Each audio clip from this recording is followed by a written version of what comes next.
Dans un couvent, sœur Marie prie pendant plusieurs minutes devant une image de la Vierge Marie. Puis elle retire son voile et déplace le tableau pour cacher une inscription sur le mur. Après avoir attrapé son sac, Marie se faufile dans la chambre de la mère supérieure pour lui voler ses clés. Ensuite, elle court jusqu'au portail principal et essaie désespérément toutes les clés pour l'ouvrir. À ce moment-là, 4 nonnes commencent à s'approcher et une Marie terrifiée parvient enfin à déverrouiller la serrure. Malheureusement, la chaîne est coincée et elle ne peut pousser le portail que d'un petit côté, ce qui l'oblige à se glisser par un espace très étroit. Elle tombe en atteignant l'autre côté et une nonne lui attrape la cheville pour la tirer en arrière, lui brisant la jambe en la plaquant contre les barreaux.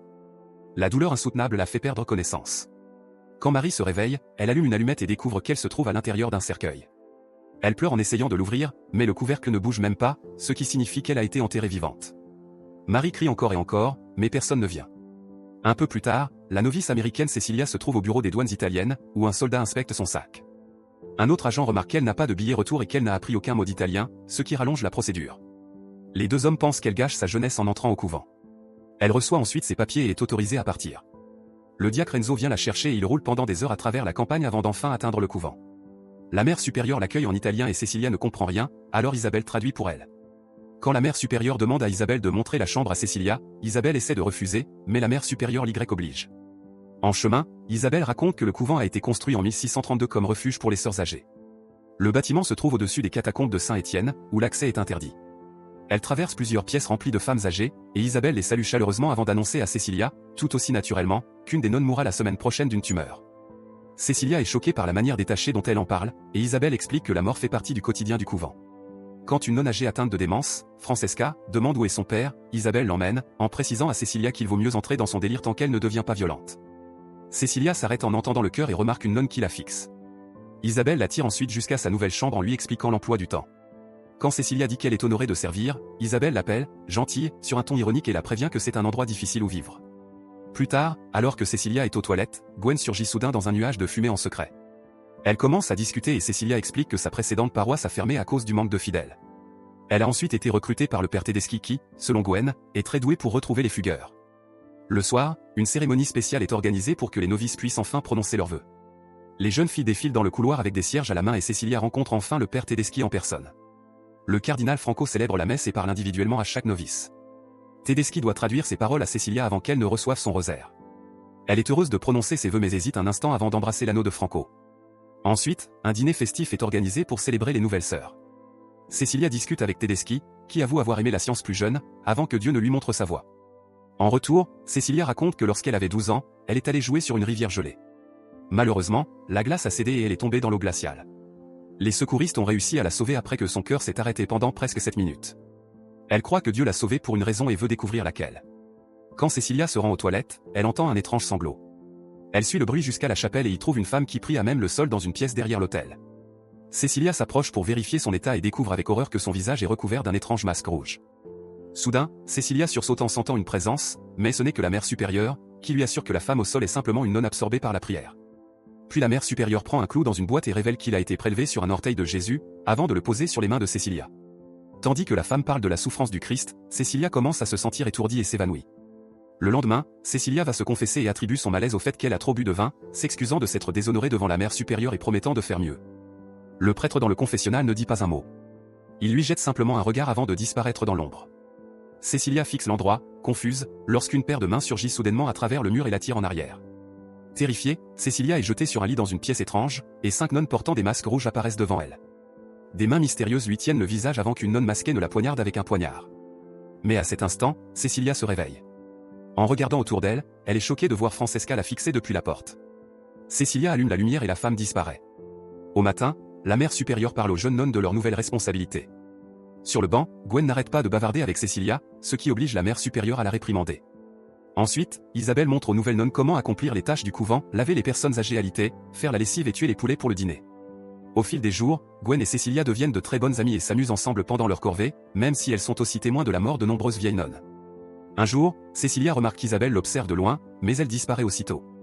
Cette nuit-là, Cecilia se réveille en sentant quelque chose et découvre Francesca en train de lui couper une mèche de cheveux. Francesca appelle Cecilia, bénie, et dit que tout le monde l'adore, mais Cecilia ne comprend pas son italien. Elle conduit alors Francesca à l'infirmerie et l'aborde sans se rendre compte qu'on l'appelle Sainte Cécile.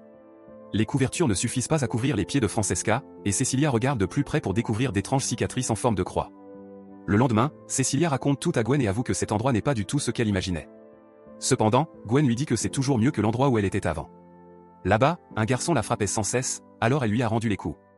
En guise de punition, Gwen a été envoyée dans un groupe de soutien dirigé par des nonnes, qui sont devenues sa source d'inspiration pour devenir religieuse. Soudain, Cecilia vomit et va voir le docteur Gallow, qui lui fait passer quelques tests. En attendant les résultats, Cecilia entend un bruit et regarde par la fenêtre, elle voit une nonne masquée errer dehors. À ce moment-là, un corbeau s'écrase contre la vitre, faisant sursauter Cecilia et détourner son regard. Après avoir brièvement examiné l'oiseau mort, Cecilia suit la mère supérieure jusqu'au bureau où l'attendent Franco, Tedeschi et Gallow.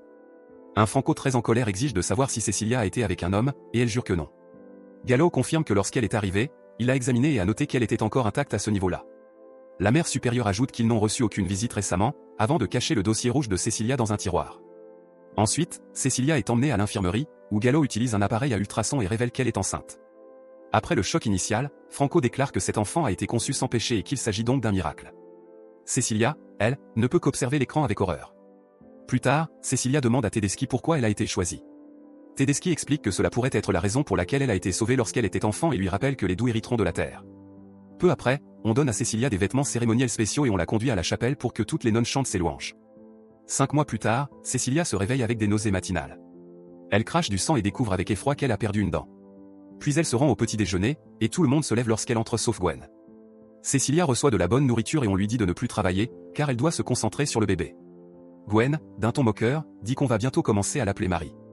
Plus tard, Cecilia se détend dans le bassin lorsque soudain Isabelle la pousse sous l'eau pour tenter de la noyer. Après une lutte acharnée, Cecilia parvient à mordre la main d'Isabelle et à se libérer, mais Isabelle lui saute de nouveau dessus et la maintient sous l'eau en criant que cela aurait dû être elle. À cet instant, des nonnes entrent et arrachent Isabelle en la traînant dehors pendant qu'elle hurle qu'elle devrait réessayer avec elle. Ensuite, Cecilia se rend à l'infirmerie et Gallow confirme que le bébé va bien.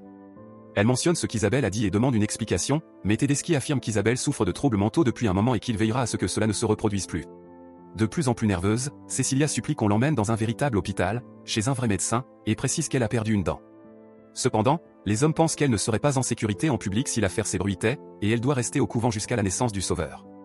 Plus tard, en se promenant, Cecilia aperçoit 2 nonnes masquées à une fenêtre. À ce moment-là, une nonne tombe du toit et tout le jardin se met à hurler. Cecilia accourt et découvre qu'il s'agit d'Isabelle, dont le visage est complètement détruit. Pendant les funérailles, Gwen avoue à Cecilia qu'elle ne fait pas confiance à cet endroit et qu'elle n'est même pas sûre de pouvoir faire confiance à ce qui se trouve dans le ventre de Cecilia. Tedeschi les interrompt, mais Gwen l'ignore et s'en prend bruyamment à ses supérieurs, exigeant de savoir ce qui se passe réellement. Elle les traite de menteurs en employant des insultes, si bien que Tedeschi et Enzo doivent la tirer de force. Cette nuit-là, Cecilia n'arrive pas à dormir. Soudain, l'une des chaînes retenant un tableau se brise, le laissant pendre de travers. Cecilia découvre que l'image cachait un texte sur le mur, une citation biblique en italien. Elle consulte alors sa propre Bible et lit un passage sur Satan qui se déguise en ange de lumière. Inquiète, elle part chercher Gwen, mais ne la trouve pas dans la chambre. Puis elle se rend au bureau pour récupérer son dossier, mais le tiroir est verrouillé. Elle se fige lorsqu'elle entend un bruit et voit une lumière dans la pièce voisine, qui disparaît heureusement aussitôt. En trouvant un couteau, Cecilia l'utilise pour forcer le tiroir et récupérer son dossier. À l'intérieur, elle trouve un article de journal sur son accident et des résultats d'analyse ADN. Soudain, elle entend Gwen hurler et suit le son jusqu'à l'extérieur. La voix provient d'une porte en bois, et Cecilia regarde par le trou de la serrure. Gwen est attachée à une chaise et les nonnes masquées utilisent des outils pour lui couper la langue. Terrifiée, Cecilia recule et quelqu'un l'attrape par derrière, mais ce n'est que Francesca, qui lui donne un talisman fabriqué avec ses cheveux. Cecilia la supplie de l'aider à partir, mais Francesca lui répond en anglais qu'elle ne quittera jamais le couvent. Le lendemain matin, tout le monde se réveille en entendant Cecilia hurler. Les supérieurs accourent dans sa chambre et trouvent son ventre en train de saigner. Comme Gallow est en congé, la mère supérieure veut l'emmener à l'hôpital. Tedeschi refuse d'abord, mais Cecilia supplie pour sa vie, alors il la conduit jusqu'à la voiture d'Enzo. Après leur départ, la mère supérieure prie dans la chambre de Cecilia. C'est alors qu'elle remarque une plume au sol, regarde sous le lit et y trouve la poule morte que Cecilia avait utilisée pour simuler son hémorragie. Sur la route, Tedeschi reçoit un appel révélant la vérité et ordonne à Enzo d'arrêter immédiatement la voiture.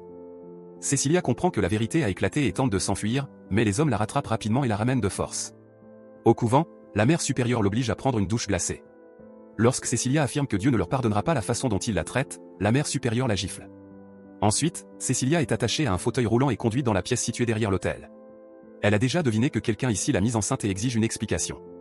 Tedeschi saisit le clou et explique qu'ils y ont trouvé des traces de sang et d'os, ce qui leur a donné le code génétique du Messie. Cela pourrait être l'occasion de faire revenir Jésus. Quand Cecilia le traite de fou, Tedeschi l'emmène dans une pièce où il conserve des bocaux contenant toutes ses tentatives ratées. Il lui révèle qu'il essaie de ressusciter Jésus depuis 20 ans et qu'il pense que Cecilia est le réceptacle parfait. Il se rend ensuite au laboratoire de Tedeschi, où il explique qu'il était généticien, mais que ses collègues désapprouvaient ses expériences. Il est devenu prêtre parce qu'il savait que l'Église le laisserait expérimenter si cela permettait de ramener Jésus.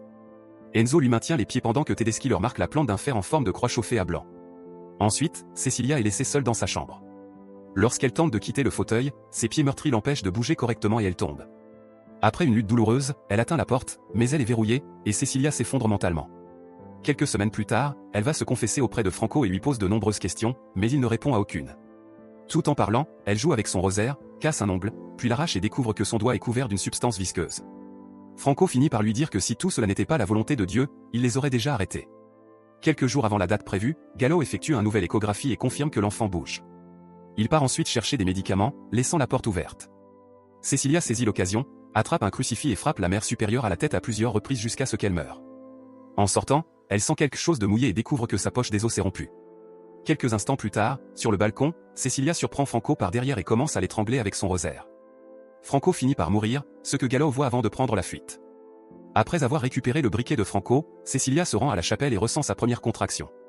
Refusant d'abandonner, elle prend le clou sacré puis se précipite vers le laboratoire, où elle répand de l'éthanol sur le sol et sur le matériel. À ce moment-là, Tedeschi arrive et tente de s'approcher, mais Cecilia brandit le briquet. Il essaie de la raisonner, affirmant que si elle meurt, ils trouveront simplement une autre fille. Son discours est interrompu par une nouvelle contraction, et il tente d'en profiter pour saisir le briquet. Cecilia lui brise une bouteille sur la tête et s'enfuit du laboratoire pour verrouiller la porte. Tedeschi passe sa main par la fenêtre pour l'attraper par les cheveux, alors Cecilia lui casse un doigt. C'est à ce moment-là qu'elle remarque l'éthanol qui s'infiltre sous la porte. Elle lâche le briquet et le laboratoire s'embrase aussitôt. Après une petite explosion, Cecilia pense que c'est terminé. Mais Tedeschi trouve un extincteur, éteint les flammes et commence à défoncer la porte. Terrifiée, Cecilia continue d'avoir des contractions qui l'empêchent de bouger correctement. Quand Tedeschi finit par enfoncer la porte, Cecilia force son corps à descendre les escaliers jusqu'aux catacombes. À l'entrée, elle trouve des lampes torchées et en prend une pour chercher un endroit où se cacher. Après avoir erré quelque temps, elle entend Tedeschi approcher, alors elle se cache dans une pièce au hasard et éteint la lampe. Elle reste silencieuse pendant que Tedeschi parcourt le couloir, puis, lorsqu'il s'éloigne, elle rallume la lampe. En se retournant, elle découvre avec horreur le corps torturé de Gwen. Cecilia reprend sa fuite et finit par trouver un trou dans le mur donnant sur l'extérieur. Elle commence à grimper, mais Tedeschi la tire en arrière. Il la plaque au sol et commence à prier en déchirant sa robe pour exposer son ventre. Il sort un scalpel et commence à l'ouvrir, la faisant hurler de douleur. Cecilia se concentre pour atteindre le clou dans sa poche et le plante dans le cou de Tedeschi, le tuant enfin. En larmes, Cecilia repousse son corps et parvient finalement à se hisser à l'extérieur par le trou. À cet instant, elle s'effondre et pousse un cri en donnant finalement naissance au bébé. Après avoir sectionné le cordon ombilical avec ses dents, Cecilia est horrifiée par son propre enfant, qui pousse des bruits bestiaux. Elle décide alors de saisir une grosse pierre et d'écraser le bébé pour le tuer.